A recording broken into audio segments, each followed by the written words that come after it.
The Rothschilds broke into dealings with European royalty here at Wilhelmshof, the palace of the wealthiest man in Germany.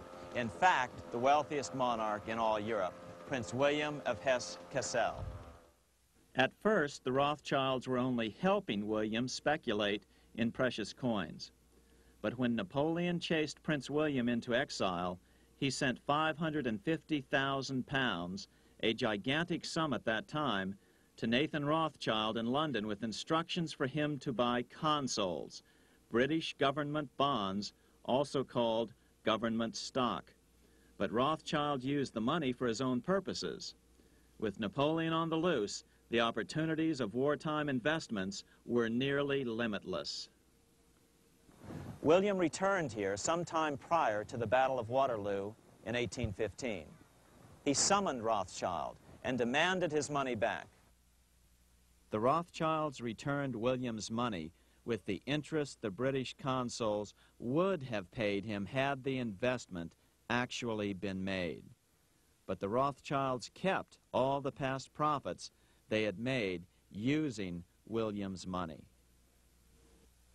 Nathan Rothschild later bragged that in the 17 years he'd been in England, he'd increased his original 20,000 pound stake given to him by his father by 2,500 times. By cooperating within the family, the Rothschilds soon grew unbelievably wealthy. By the mid-1800s, they dominated all European banking and were certainly the wealthiest family in the world. They financed Cecil Rhodes, making it possible for him to establish a monopoly over the diamond and gold fields of South Africa. In America, they financed the Harrimans and railroads, the Vanderbilts in railroads and the press, and Carnegie in the steel industry, among many others. In fact, during World War I, J.P. Morgan was thought to be the richest man in America. But after his death, it was discovered that he was actually only a lieutenant of the Rothschilds. Once Morgan's will was made public, it was discovered that he owned only 19% of J.P. Morgan companies. By 1850, James Rothschild, the heir of the French branch of the family, was said to be worth 600 million French francs, 150 million more than all the other bankers in France put together. He built this mansion called Ferrier, just east of Paris. Wilhelm I, on seeing it, exclaimed, "Kings couldn't afford this. It could only belong to a Rothschild." Another 19th century French commentator put it this way: "There is but one power in Europe, and that is Rothschild." There is no evidence that their predominant standing in European or world finance has changed. Now let's take a look at the results the Bank of England had produced on the British economy and how that later was the root cause of the American Revolution.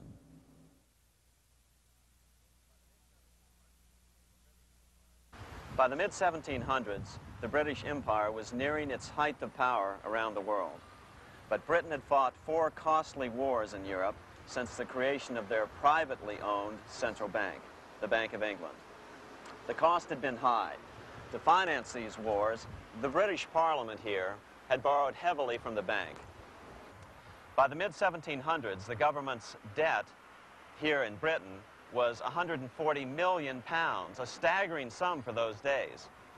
Consequently, the British government embarked on a program of trying to raise revenues from their American colonies in order to make their interest payments to the bank. But in America, it was a different story. The scourge of a privately owned central bank had not yet hit. This is Independence Hall in Philadelphia, where the Declaration of Independence and Constitution were signed. In the mid-1700s, pre-revolutionary America was still relatively poor.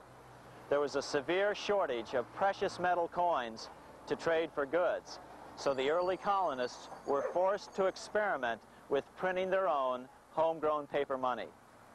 Some of these experiments were successful. Franklin was a big supporter of the colonies printing their own paper money. In 1757, Franklin was sent to London. He ended up staying for the next 18 years here, nearly until the start of the American Revolution.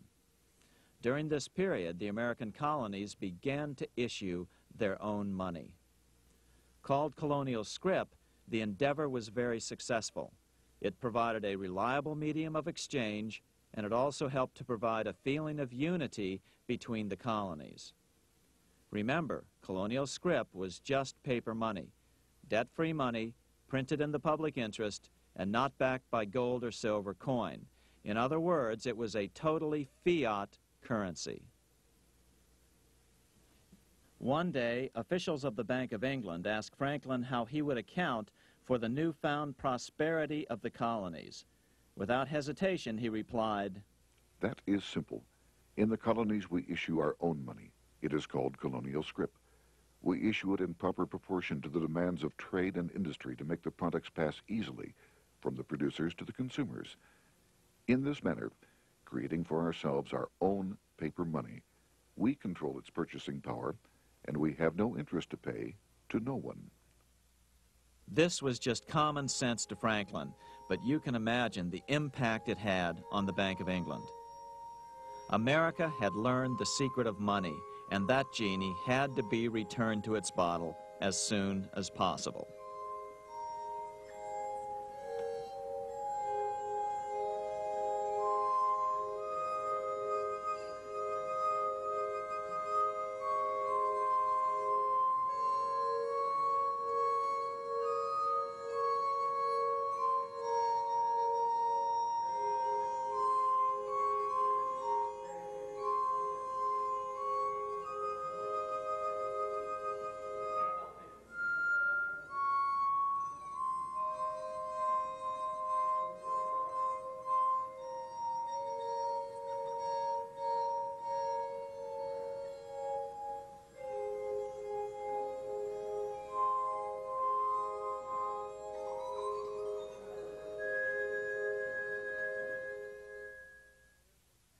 As a result, Parliament hurriedly passed the Currency Act of 1764. This prohibited colonial officials from issuing their own money and ordered them to pay all future taxes in gold or silver coins. In other words, it forced the colonies on a gold or silver standard. For those who still believe that a gold standard is the answer for America's current monetary problems, look what happened to America after that. Writing in his autobiography, Franklin said, "In 1 year, the conditions were so reversed that the era of prosperity ended and a depression set in to such an extent that the streets of the colonies were filled with unemployed." Franklin claims that this was even the basic cause for the American Revolution. As Franklin put it in his autobiography, "The colonies would gladly have borne a little tax on tea and other matters had it not been that England took away from the colonies their money, which created unemployment and dissatisfaction. The inability of the colonists to get the power to issue their own money permanently out of the hands of George III and the international bankers was the prime reason for the Revolutionary War." By the time the first shots were fired in Lexington, Massachusetts, on April 19, 1775, the colonies had been drained of gold and silver coin by British taxation. As a result, the Continental government had no choice but to print money to finance the war. At the start of the Revolution, the U.S. money supply stood at $12 million. By the end of the war, it was nearly $500 million. As a result, the currency was virtually worthless. Shoes sold for $5,000 a pair. Colonial scrip had worked because just enough was issued to facilitate trade. As George Washington lamented, "A wagon load of money will scarcely purchase a wagon load of provisions." Today, those who support a gold-backed currency point to this period during the Revolution to demonstrate the evils of a fiat currency. But remember, the same currency had worked so well 20 years earlier during times of peace that the Bank of England had Parliament outlaw it.